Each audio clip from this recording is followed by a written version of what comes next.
Hey, Shalom, Shalom, Shalom, everyone. My name is Zachariah Yahouda. Coming back with another lesson. Trying to see if I got it right. I think I got it right. Let's see here. Come on now. There we go.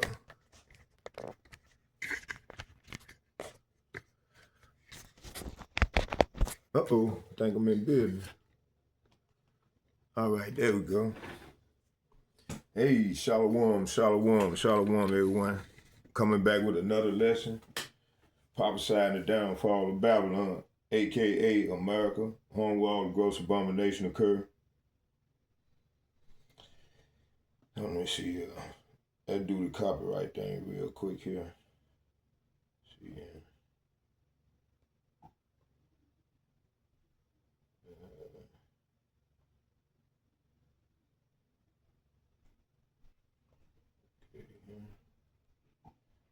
Come on, man. Oh, there we go.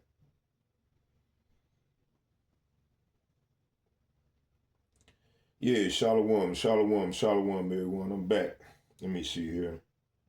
Let's do this. Take that out of there. Fair use under the copyright statute of 1976. The Copyright Act of 1976, in Section 107, includes fair use. Here we go. Section 107 of the Copyright Act of 1976 codified the fair use doctrine, allowing limited use of copyright material without owner's permission for purposes such as criticism, comment, news reporting, teaching, scholarship, or research. It is not a rigid rule. It is not a rigid rule, but a case-by-case balancing test based on 4 key factors: purpose of use, nature of work, amount used, and market effect. So I'm not getting paid for this, strictly for educational purpose. So let's check this video out. I was watching this part of her lesson, and I'm gonna let her speak for about 10 minutes. We ain't gonna spend all day on the video. We might just go a little bit in it, and then I'll just, later on I'll watch the rest of it and see what, then if something else be edifying, I'll tune back into it. So anyway, let's start here. Let me see. I'm gonna go back. Here. There we go. Put that down there. Let's see here. There we go. All right.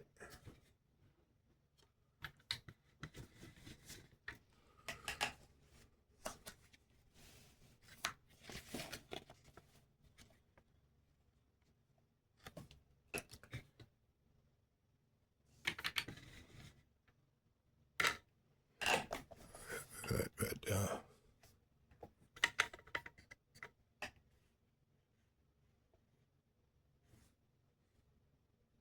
Is she gonna lie?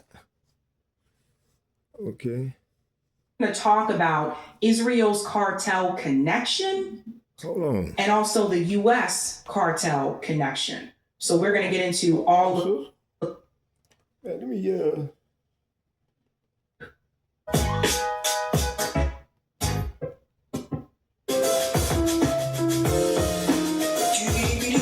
I'm your host, Sabrina Salvani.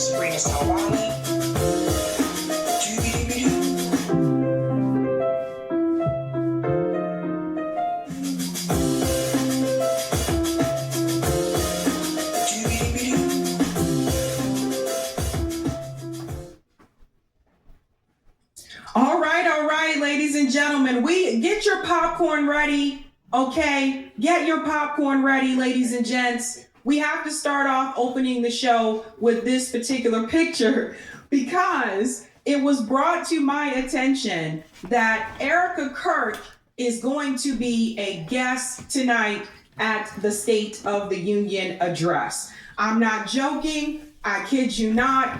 She is going to be a guest at the State of the Union. So it doesn't get any better than this, folks. It doesn't get any better than this. Welcome to Savvy Sabs Podcast. I'm your host, Sabrina Salvati.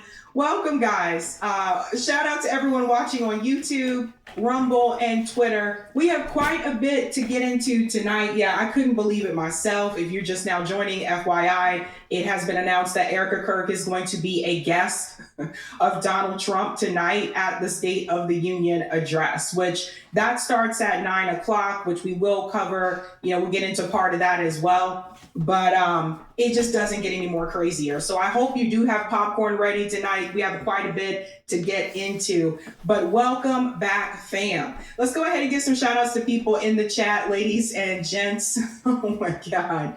Oh boy, I had to do it.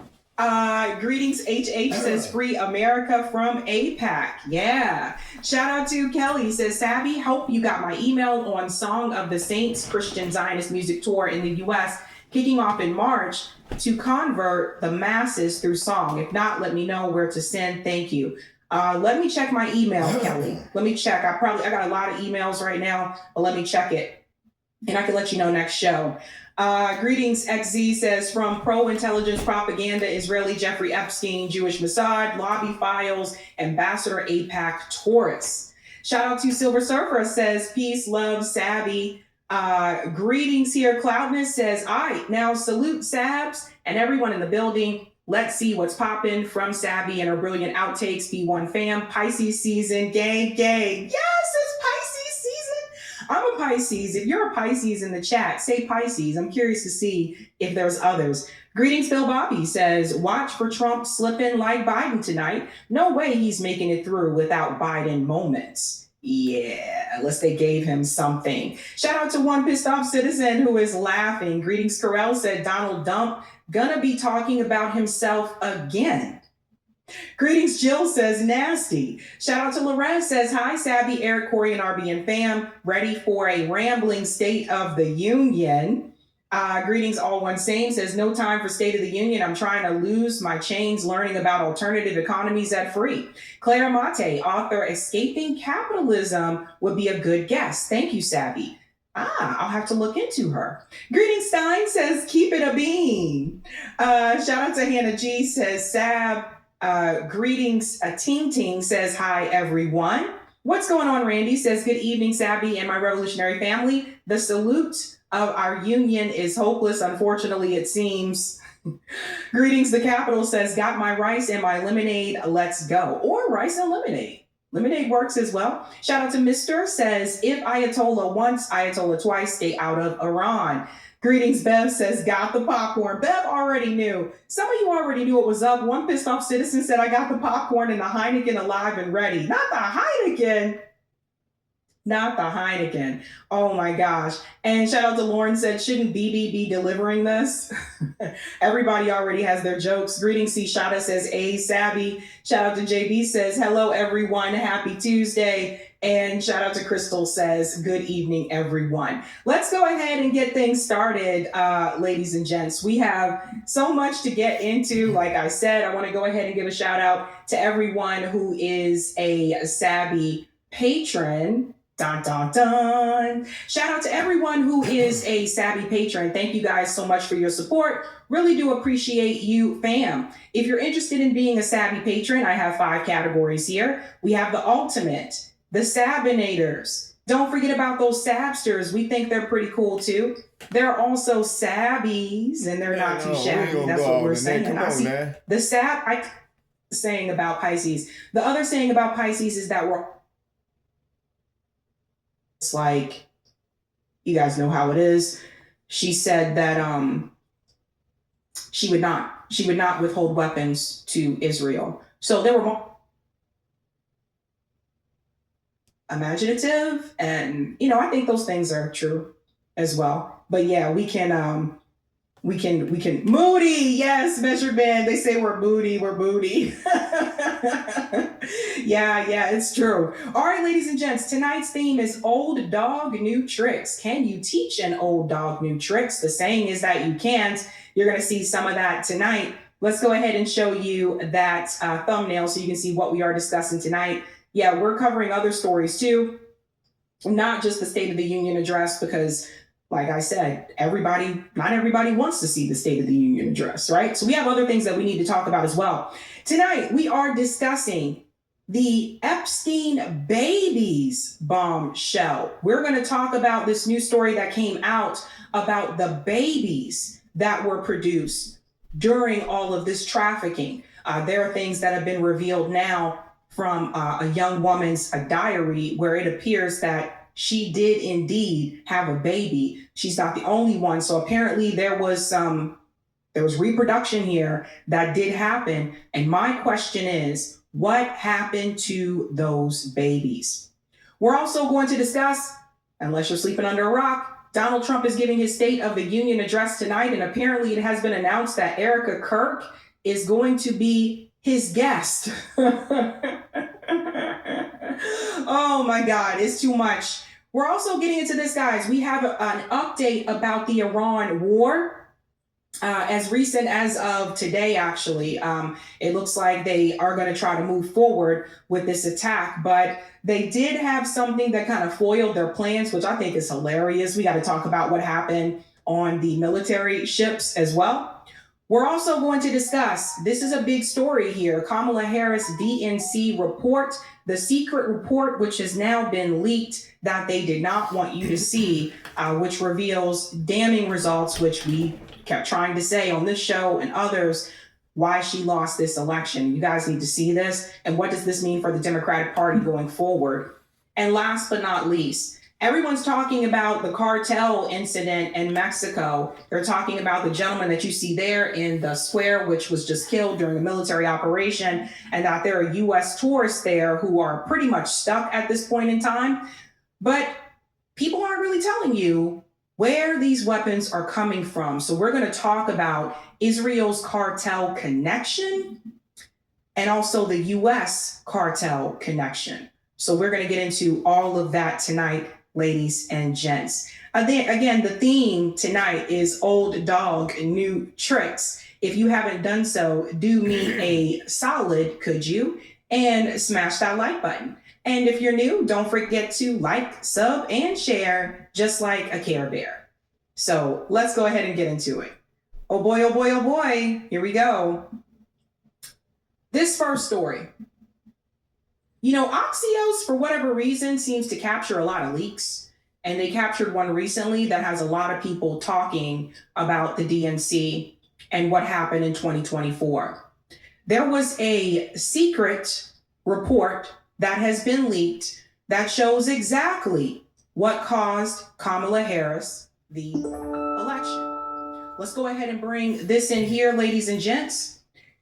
Democrats working on secret report found that Gaza cost Kamala Harris votes. Cost her votes, excuse me. I think I said cause.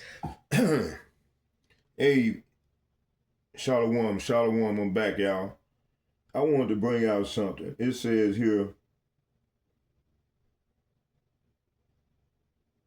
let me see here. What does it? No, that's.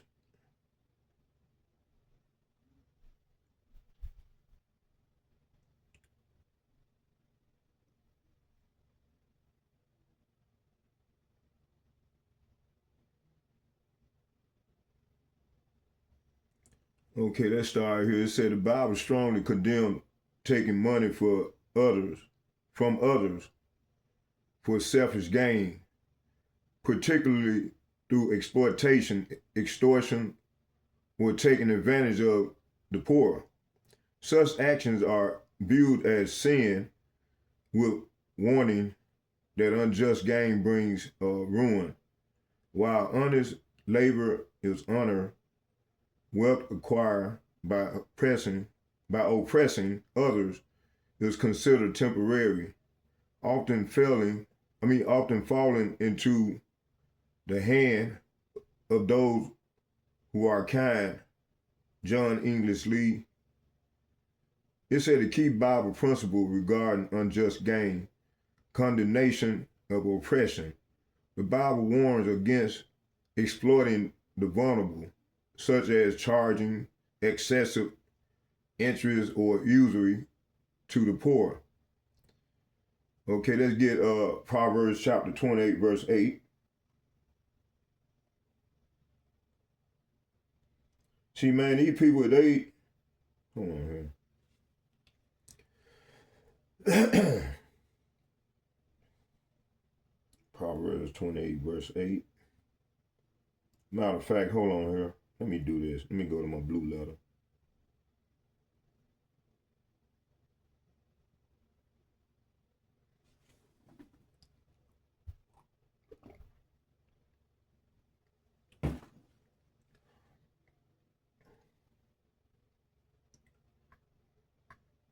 Proverbs 28, verse 8.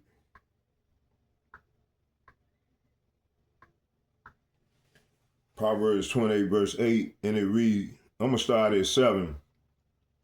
It said, whoso keepeth the law is a wise son, but he that is a companion of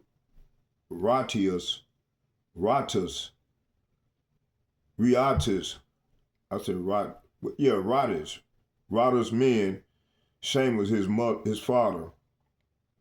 He said, he that by usury and unjust gain increases his substance, he shall gather it for him that will pity the poor. So young people who obey the law are wise. Those with wild friends bring shame to their parents. Okay, it's an income from charging high interest rates will end up in the pocket of someone who is kind to the poor. So so the elect, man, the Lord gonna bless us with all these devils riches, man. That's what's finna get ready to go down. Let me see here.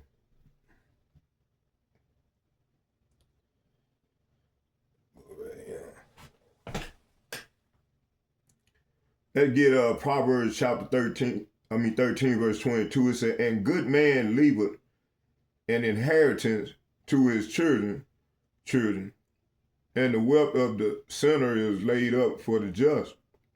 So all they wealth they done accumulated over these 600 years is gonna go to the elect of the house of Israel. Job chapter 27, verse 16. Though he keepeth silver as the dust, and prepare raiment as the clay. Verse 17, he may prepare it, but the just shall put it on, and the innocent shall divide the silver. So this wasn't ready to go down to Esau in these small hairs. Ecclesiastes chapter 2, verse 26. And it reads, it said, for good giveth to a man that is good in his sight wisdom. It said, for God giveth, time for me to get some more glasses. It said, for Yahweh Hashem, Yahweh shall give it to a man that is good in his sight wisdom and knowledge and joy. But to the sinner he giveth travail, together and to heap up, that he may give to him that is good before power. This also is vanity and vexation of spirit. So these fools, they heaping up all this wealth. Now what I want to do is I want to go into this voting, man. We don't supposed to be voting shit. So a lot of, I know I didn't vote. So I know a lot of brothers didn't vote because we don't supposed to be voting, man. The Lord from ready to destroy this place. And see, our people, they don't realize what, they currently trusting in Egypt. So that's what I want to go into tonight. So let's hear some more of this, and then I'm going to go into the lesson. Cost Kamala Harris votes. What did we tell you? What did we say time and time again when people kept saying that wasn't the reason? And by the way, the Democratic Party, the DNC, I should say, they did not want to release this. They didn't want this information to get out there because, like I said, this is one of those things that both parties are complicit with, taking this money from the pro-Israel lobbies. And they just really didn't want people to see this. So I want to show you what it says here. Top Democratic officials who worked on the party's still secret autopsy of 2024 elections, see, still secret, concluded that Kamala Harris lost significant support because of the Biden administration's approach to the war in Gaza. Why does this matter? The DNC's research on what went wrong in 2024 has been under lock and key since party leaders decided last year to hide it from the public, a reflection of how explosively it could resonate with the party and beyond. Progressive and moderate Democrats are particularly divided over Israel, with the left more critical of the nation's actions against Palestinians in Gaza, and many questioning the U.S. unwavering support for Israel. So the Democratic Party has a big problem. Because as we said before, a lot of these younger voters that came out to support Biden in 2020 did not come out to support Kamala in 2024 over this issue. And I started to notice that was going to be the case when I talked to people on the ground. I did a couple of interviews with people on the ground prior to the election, asking them who they were going to vote for. And you know what people told me? Most people told me they were going to stay home. A lot of the younger people told me that they couldn't vote for Kamala because of the Gaza situation. And I said, this is going to be the telling point, right? It goes on to say here, zoom in. During her brief campaign, Harris sought to strike a balance, showing strong support for Israel while calling for a ceasefire and expressing sympathy for Palestinians under attack in Gaza, as well as the hostages being held by Hamas. The DNC aides put together the report on Harris' loss to Donald Trump had a closed-door conversation with a pro-Palestinian group about the Israel-Gaza conflict. Activists from the IMEU Policy Project told the DNC that Biden-Harris administration support for Israel was a factor in the party's losses because it drained support from some young people and progressives. What did we tell you?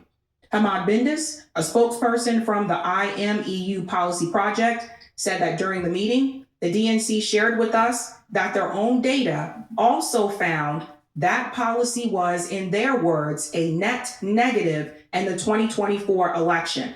Two other senior aides at the pro-Palestinian organization also said the DNC had drawn that conclusion. Axios independently verified that Democratic officials conducting the autopsy believed the issue harmed the party's standing with some voters. So, as you can see here, this was the nugget.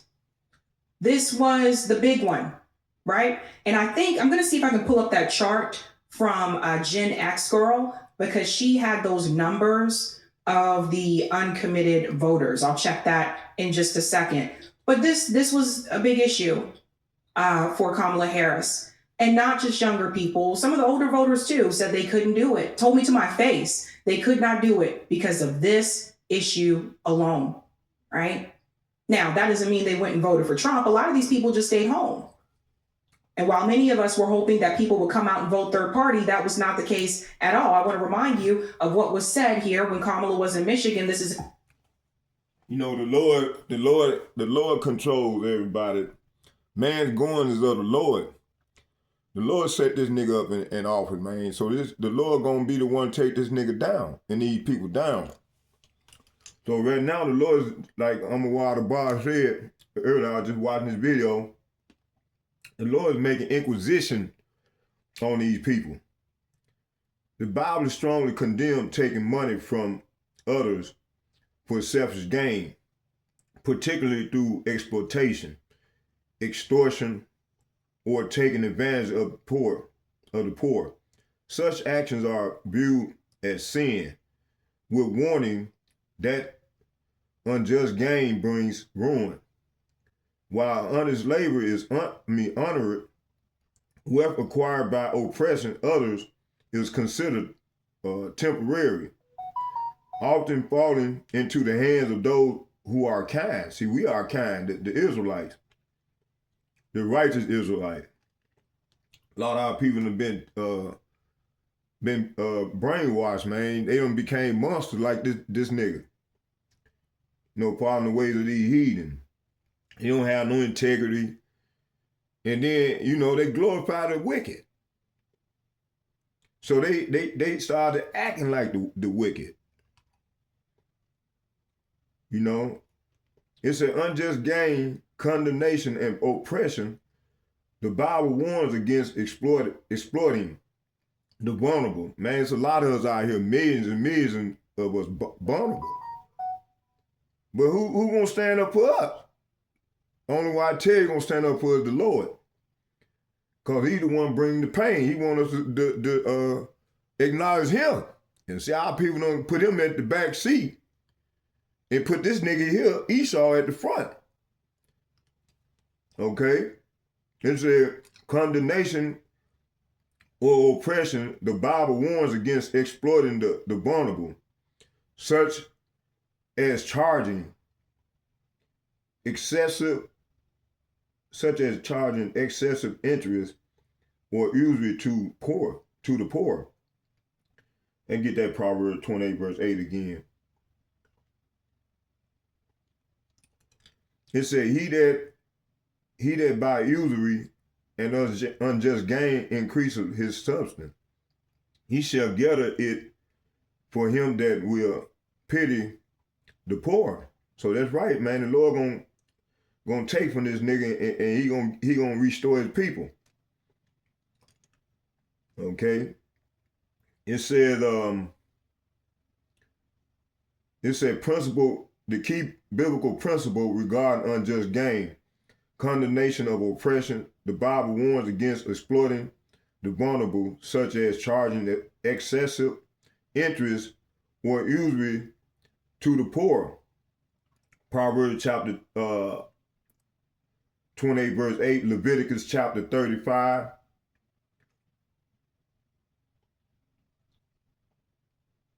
Let me see here. Leviticus chapter 35.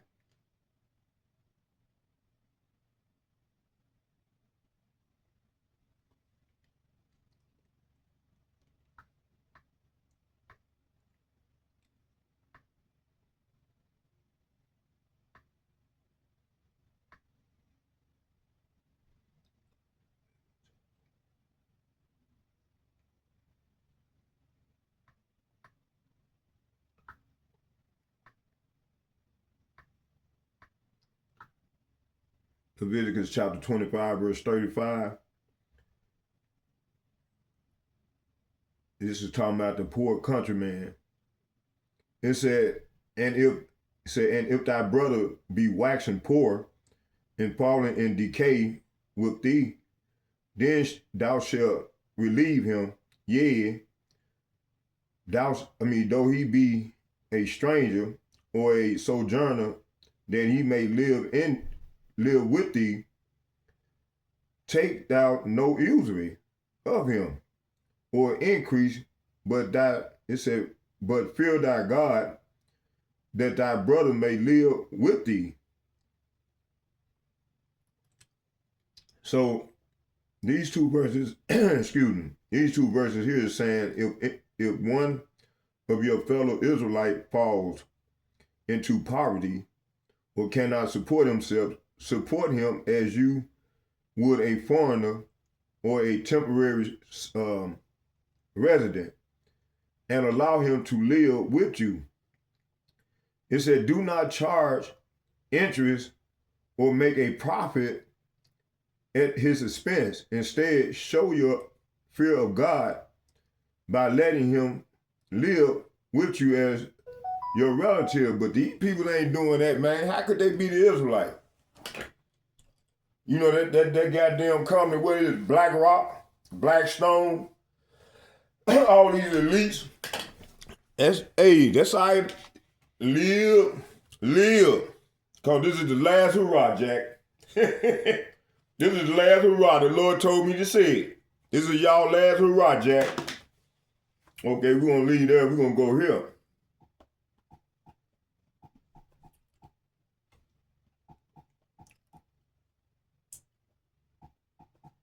Come on now. Let me see here. We're gonna come back to the sister.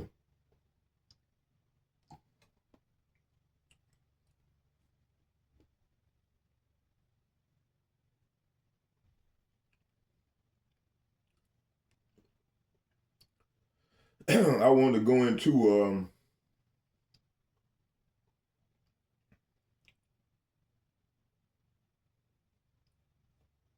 so it says here what we just got done laying out. It was about money, influence, and narrative shifts and political positioning. Okay, it said key people and organizations mention it. Gavin Newsom, AIPAC, America, Israel Public Affairs Committee. That's AIPAC. J Street, Christians United for Israel, Ben Shapiro, and Richie Torres. Okay, one, it said, what is actually being argued? The argument presented is politicians publicly deny being influenced by certain lobbying groups, but money flows in complex ways. PACs, super PACs, independent expenditures. Public opinion shifts. Politicians adjust their messaging. Lobby groups sometimes support candidates indirectly rather than directly. This is a common feature of U.S. campaign finance, not unique to one group. Two, the AIPAC question. AIPAC is a pro-Israel advocacy organization. Historically did not donate directly to candidates. Now operates through affiliate PAC structures. Okay, that's where you got all these NGOs, and you know when you read let me see where my man book at. Hold on. Let me turn it light on. Let me see. Okay, yeah, much better.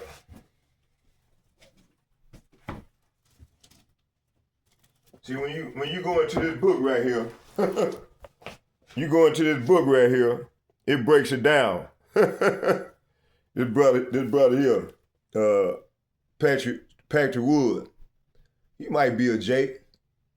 You know, he go hard in on these people, man. And this book is 100% accurate. Okay, so let's keep going.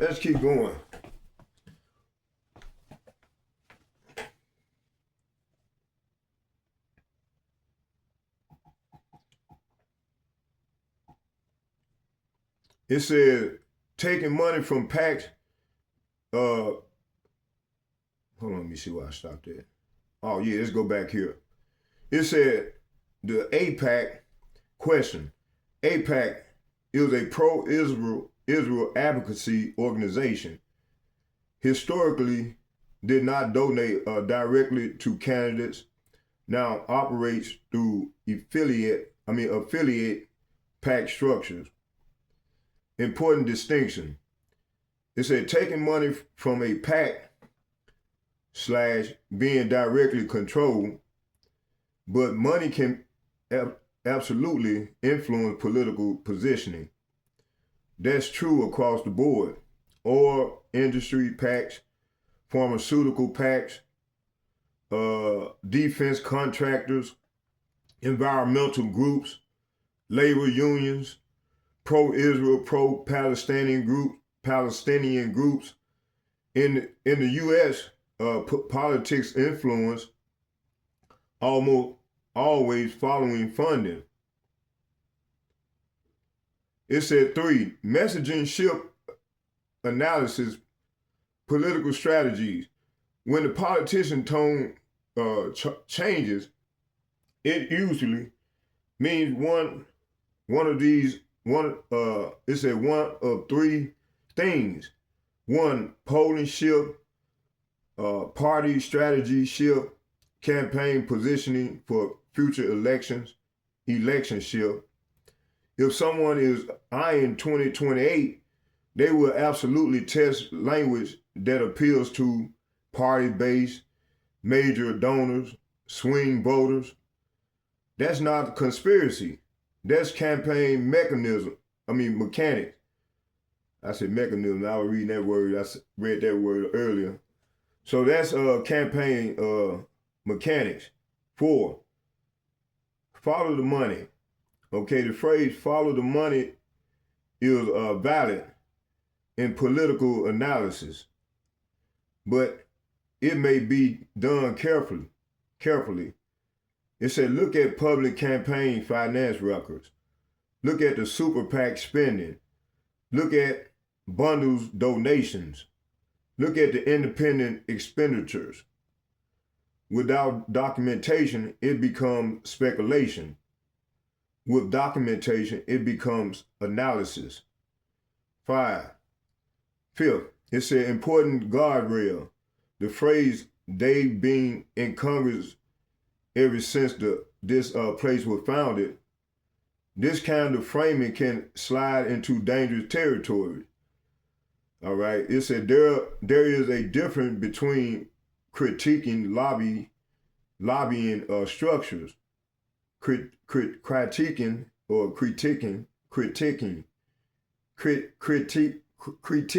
tweaking. I'm struggling with the word. Critiquing policy position. It's critiquing lobbying structures, critiquing policy positions, critiquing campaign finance law, and making broad claims about ethnic and religious groups controlling institutions. The first three are legitimate. Hold on, let me read it again. It said the first 3 are legitimate political discussions. It said the last one is harmful and historically dangerous. So if the focus is influence of PAC money, lobby transparency, foreign policies, accountability, campaign finance reform, that's fair political discourse. Okay, but it must stay grounded in document structures, not collective blame.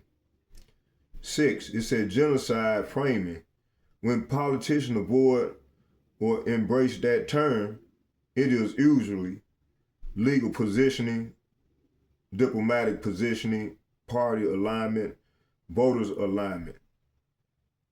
Words like carry international legal consequences, so shift in language are often strategic. 7, bigger patterns. The larger issue here is not one person, it's citizens united, super PAC power, donor class influence, public financing debates. Until campaign finance laws change, lobbying influence will remain central to the U.S. Politics. 8, we're going to do a structural breakdown. It said if you want a structural breakdown, if your goal is to connect this to prophetic themes, power consolidation, financial influence system, lobbying capture dynamics, we can break it down carefully, but we must keep it fact-based, avoid ethnic generalization, avoid collective blame narratives. If you want, we can go to the next step. So this is what I did. I said, are we analyzing campaign finance structures, B, 2028 positioning strategies, C, lobbying influence mechanism, D, media narrative shift, E, prophetic politics, prophetic political system framework. So what we're gonna do is we're gonna go in the spirit and break this thing down and see what the Lord said about all this. I ain't going all into no politics and debating and shit. I'm finna let the spirit guide me, and we finna break this thing down and feed the flock. Let me see.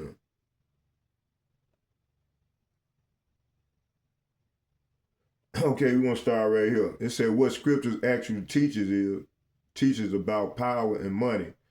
The Bible does not say one ethnic group secretly controls the world. It does say the love of money. It said the love of money corrupts. Princes take bribes. Leaders oppress for gain. Nations are drunk off of power. It said merchants grow rich through deceit, and kings conspire together. That's universal corruption, not tribal conspiracy. 2, political influence according to scriptures. The Bible shows Pharaoh hardened his heart. Babylon ruled through wealth and fear. Rome used taxation and military dominance. Religious leaders partner with empires. So power structure always exists. Lobbying influence fits that pattern. But scripture blames the wicked rulers, greedy merchants, corrupt judges, bribery, pride, and idolatry, not entire bloodlines. 3, the Bible, it said the real biblical warning, when people start saying they've always controlled everything, be careful. The large historical, it said the language historically leads to collective blame, hatred, and violence, false witness. But hold on, let's start right there. Hey, this now see they tweet the AIs, for them not telling the truth. Cause the Bible don't condemn a righteous man for hating. Cause our Lord he hates certain people. As a matter of fact, let's get it. Shit, the Lord hate. Fucking this thing, what the hell they talking about? See, they done tweak the AI, man. They done tweak the AI, y'all.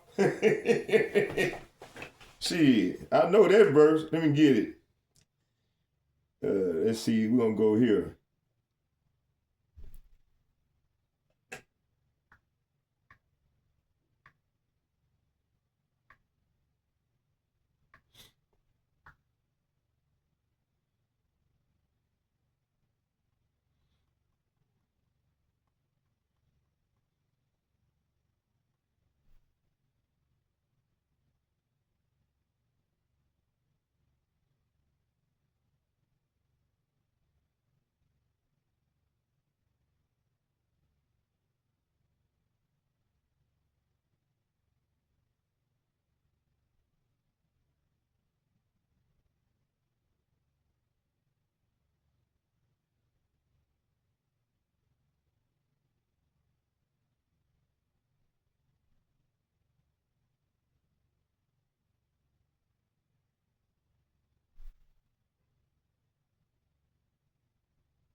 Hold on, let me do this here right here.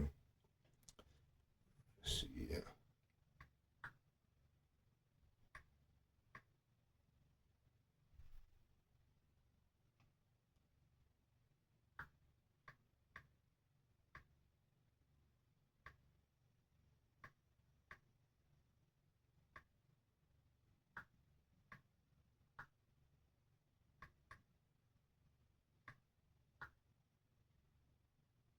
See,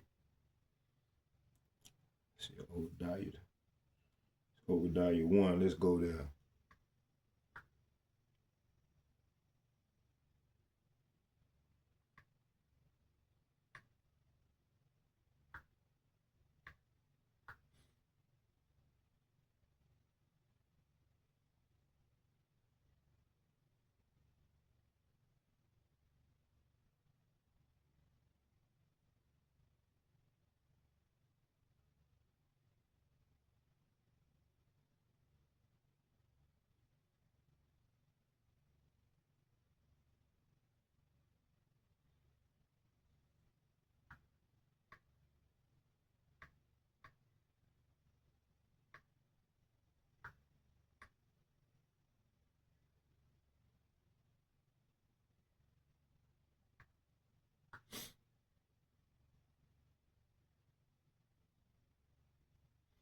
Okay, let's start in so yeah, man, the Lord hate. Our Lord, he hate. So why not? Why come his son and his daughter can't hate? We like our father, right?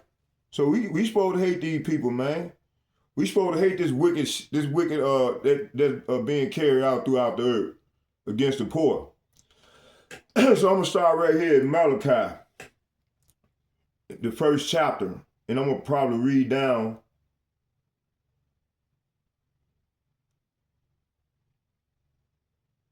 I'm gonna read to 5. It said the burden. It said the burden of the word. It said the burden of the word of Yahweh to Israel by Malachi.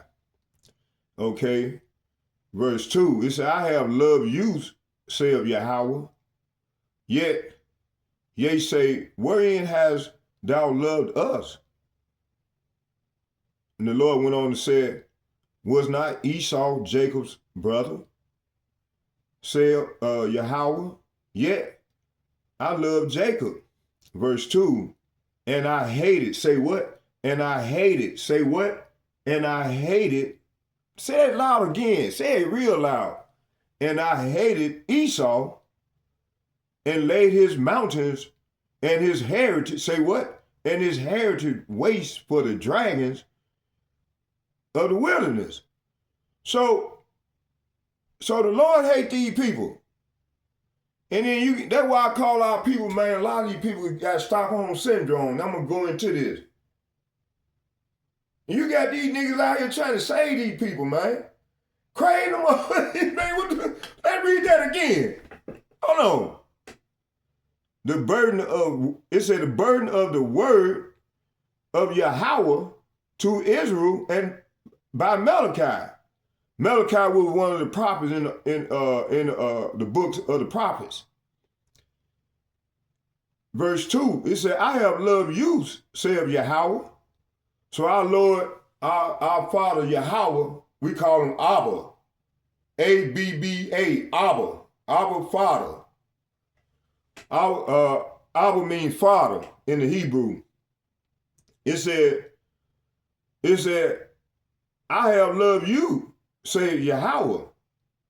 Yet, ye say, wherein hast thou loved us? See, the love us talking about the Israelites, which consists of the Negroes, the Latinos, and the Native Americans. All right? The true Israelites. It said, wherein hast thou loved us? Was not Esau, say what? Was not Esau, say what? Was not Esau Jacob's brother? Saith Yahweh, yet I love Jacob. Man, why they ain't teaching this in them churches, man? Oh, wicked ass niggas, man.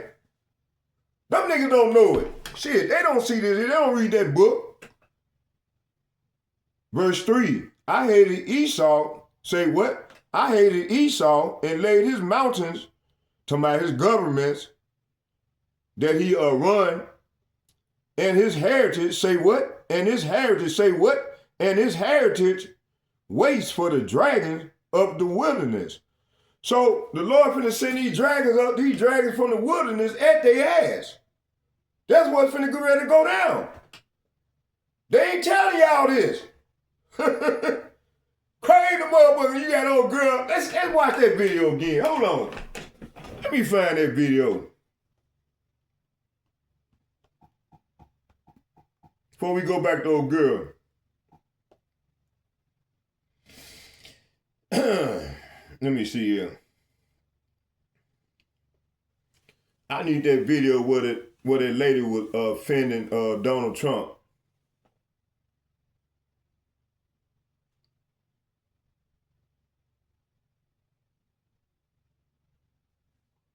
I need that video that the Black Caucuses when Donald Trump went in there and that lady was defending him. Oh, here you go. Here you go, y'all. So, law and order. We need law and order. You know, Washington, D.C. is hold on. amazing. It was a crime capital. It was a horror show. Damn. Hold on, y'all. Bear with me here. Yeah, here you go. It's 49 cents a day, and you get a free device with fast. It was a horror show. A year ago, it was really dangerous, and now it's one of the safest cities anywhere in the country. And we're in Memphis, Tennessee now, where it's like a different world. In 4 months, we've made it safe.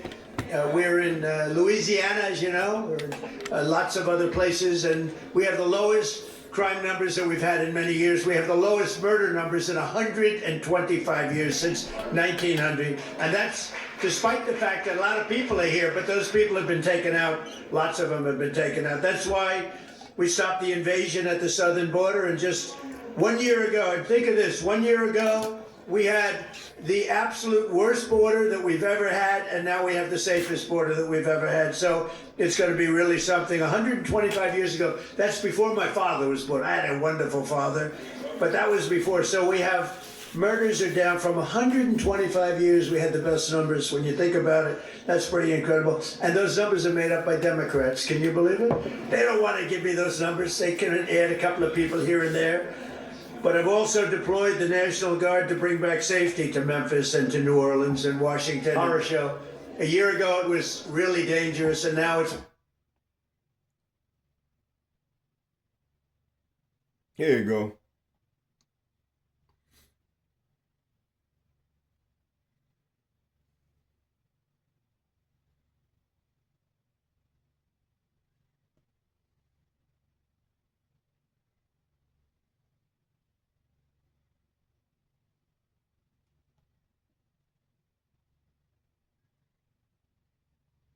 Law and order. We need law and order. You know, Washington...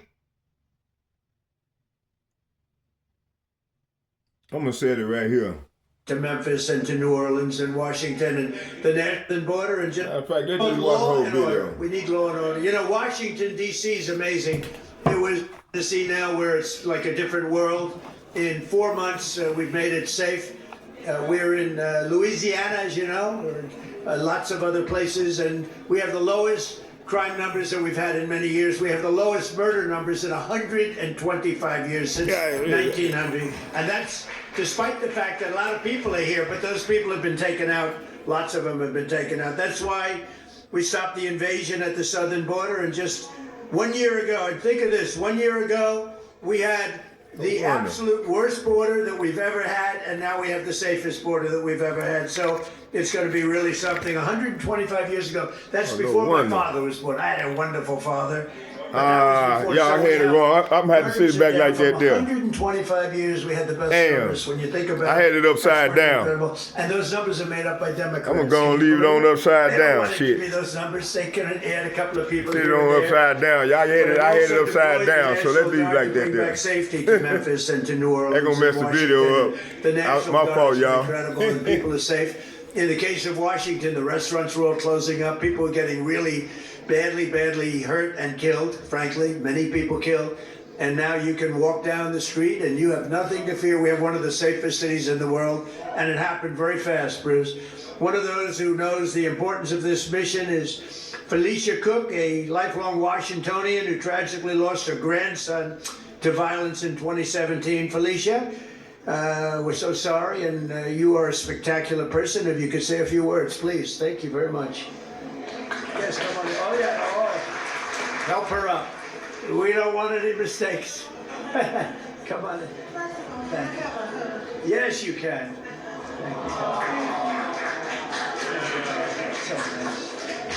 I like her. Please. I like him too. One thing I like about him, he keeps it real just like Grandma. I appreciate that because I can trust him because he tells exactly how he feels and what he thinks. Thank God for this president. I am filled, my cup runneth over. Because he allowed his constituents, his people to come to my house to interview me to talk about the murder of my grandson. It seemed like nobody cared. I'm an advocate for murder. I marched, I rallied, I pulled out other families in the District of Columbia that had murders and did not have answers. Ooh. We marched and we rallied and nobody heard me, Democrats, get mad at me. Until this Republican sent his constituents, his people out there to interview me in my home. Have you ever heard of a thing? Then they invited me twice before Congress to testify for the beautiful bill that's going to change crime in the district. Yeah, I got it upside down. I don't like that, man. Hold on. Okay. You take I'm the